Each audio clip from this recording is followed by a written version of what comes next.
All right, welcome everybody. Thanks for coming to this really exciting symposium today.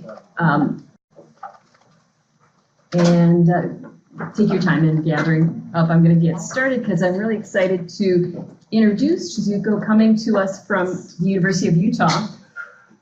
I had the opportunity to meet Shizuko at a really at a forum that was kind of a mix between research and applied science or technology called the Brain Futures Conference. And it lived up to its name. It introduced a number of opportunities for future brain research, including some of you who were here this morning saw Thomas present the Muse headband, which we first saw at that conference, at the Brain Futures Workshop.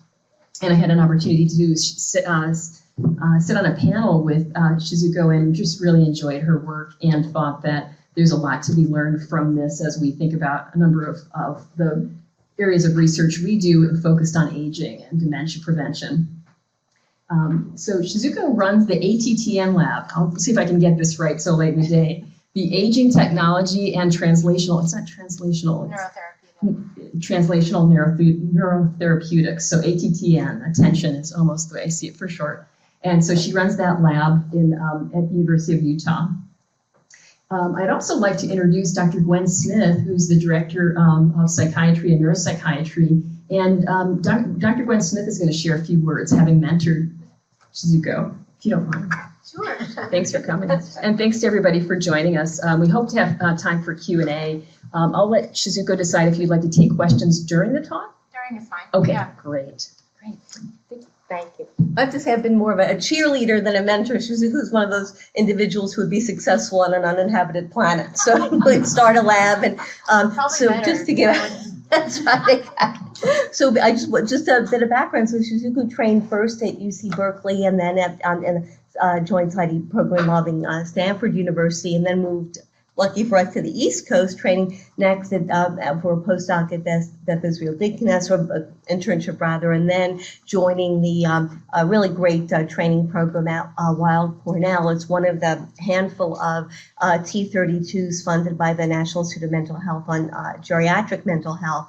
And during Shizuko's time there, she published a series of really major findings and really innovative studies in the looking at different aspects of cognition and executive function in late life depression, which ultimately led to the development of the technique that Shizuko will talk to us about today. And I think the first paper along this line of research was you published in Nature Communications with your collaborators, which again in the geriatric psychiatry field, we're always thrilled when one of our colleagues has a major publication like that. So I've really been, it's been just a pleasure to kind of, interact with Shizuko first at Cornell and now in a great center at the University of Utah with tremendous strengths in neuropsychology, aging, imaging, and brain stimulation. So we're really looking forward to your talk. Thank you for visiting us.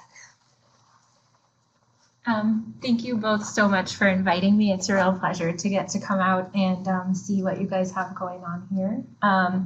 Thank you, Gwen. That was so sweet. I'm going to talk to you today about mostly about my K findings. So it's a trial using this intervention that I developed. So it's not an off-the-shelf intervention. It's something that we developed with colleagues at Yale and at Cornell. So this may be this is a new part of this talk that I'm giving because I've found that in all of the work that I've done, most people, reviewers, grant reviewers, paper reviewers, journal reviewers, don't really ask me any questions about what I'm actually doing, which is rare in our field, right? Usually there's a lot of critiques about everything. So I thought that I should add in a little bit about how we as a field can start to really scientifically evaluate these interventions. And I think that the lack of evaluation or expertise in this area has led to a few things getting by. For instance, I'm sure everyone heard about Lumosity getting in trouble for making claims. And just recently, the FDA has said that these things are devices. And so now it is actually not, you are not allowed to make claims about this type of intervention treating a condition without having evidence, which I think is a really great, important step. So I just wanted to go over, not all of these things are created equal. Not all of these things are even developed by scientists or people that are interested in what's happening in the brain. So I think when you're looking at these type of interventions, you want to try to ascertain what the theoretical foundation of the intervention is. What is the paradigm design? How did the people design the intervention and the type of exercises that the patient or subject will be doing? What is the scientific evidence for first the theory that behind the games? How did they design it? And is there efficacy for what they designed it for? What population is it for? Now, there are plenty of games on the market that were developed for children that are now being rebranded as an intervention for older adults. And so I think that's an important thing to ask because as we all know, I mean, you can do a lot of stuff on the computer that doesn't affect your cognition at all in a positive way. And so we want to make sure that we're not wasting people's time. I mean, is it optimized to this population? So asking someone to sit in front of a computer for hours on end can be extremely boring and frustrating. So we really want to ask the question, how are we best using those patients' time? Is it individually adaptive or titrated to the patient? So again, not one of us learns the same way as another person. And so are the levels of the games preset or are they based on the patient's performance? And we know from some pretty significant literature that if it's individually adaptive, then the patient will drive learning and minimize frustration. How are the rewards set up in the game? This is incredibly important for engagement. And if you don't, it's just like a drug. If you don't take the drug, it doesn't work. So if the patient is not engaged and interested in what they're doing, they're not getting the intervention that you designed. Does it transfer? Do they just learn what's happening on the game, or does it transfer to the real world and to real world problems that we care about?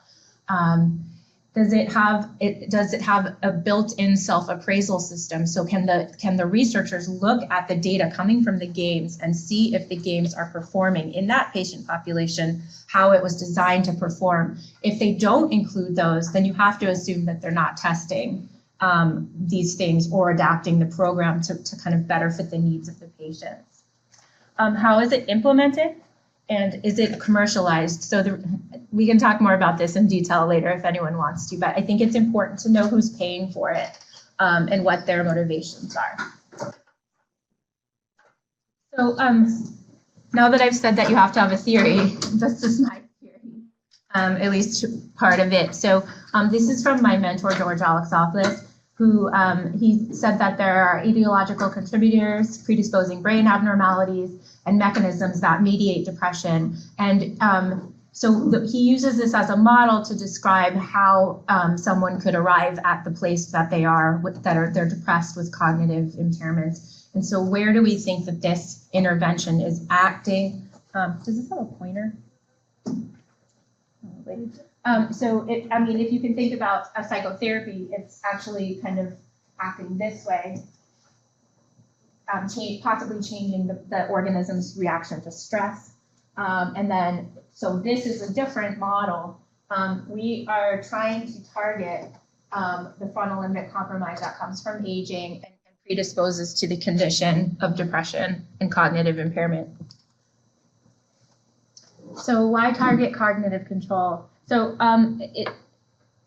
this is a well-established finding that if you have cognitive control deficits, or if you want to say executive functioning deficits, that you are much more likely to not respond to traditional antidepressants.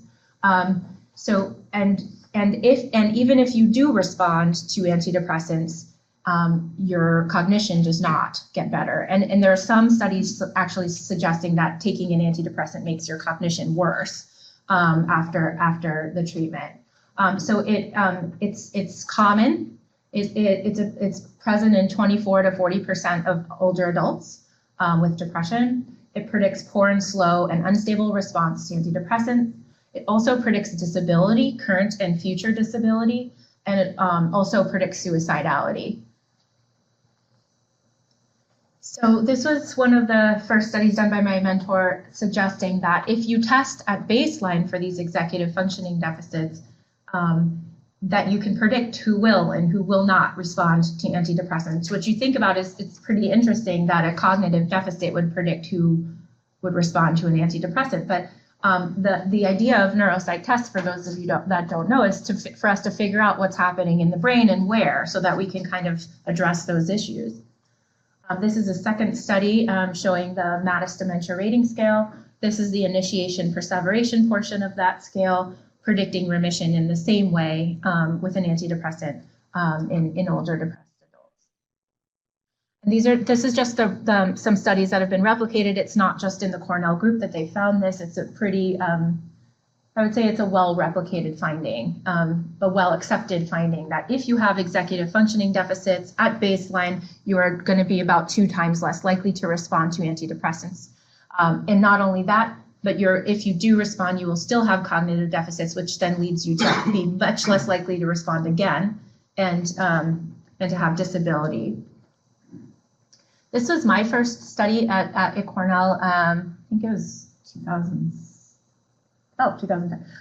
So this so the DRS, the MADRS dementia rating scale, the IP scale, is actually a collection of a bunch of measures that test a bunch of different aspects of executive function. So when I came, I broke the test down into its components, and actually the variance that predicts remission was only coming from one test, and that test was verbal fluency. So the ability to name all of the items that you can think of in a supermarket.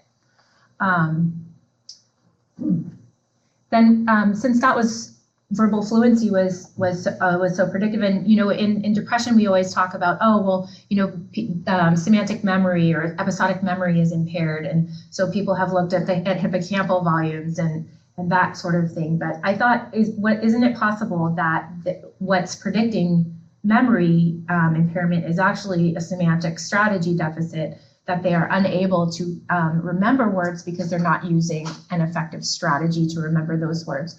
So basically, this was a second study where we took the HVLT, which is a word learning task, and did the same thing, broke up patients' performance into clustering strategies, and we were able to predict both memory and antidepressant response by the strategy that the patients were using. So patients with poor executive functioning also had poor memory that was being interpreted as a memory deficit when it's actually possibly sort of modulated by the executive functioning deficit.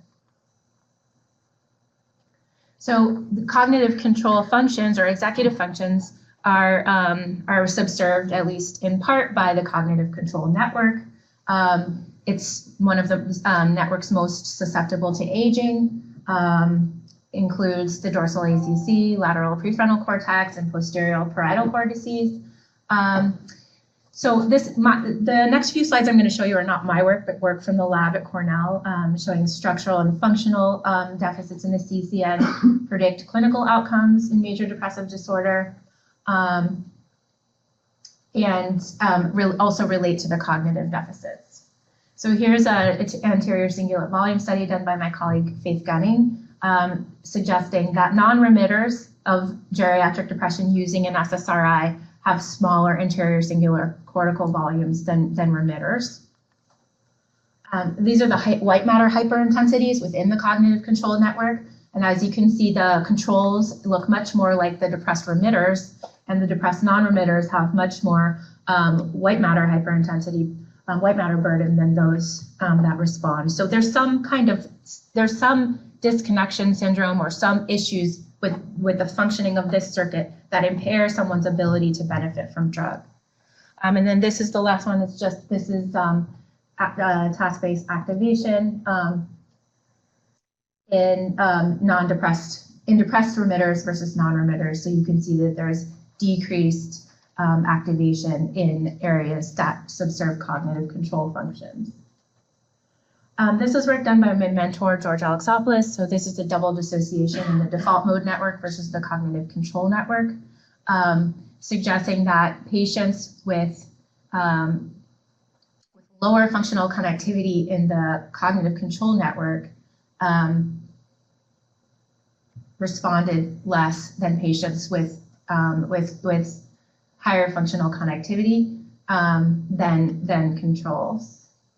And then functional connectivity in the cognitive control network predicted antidepressant response, and also dysexecutive behavior before and after treatment.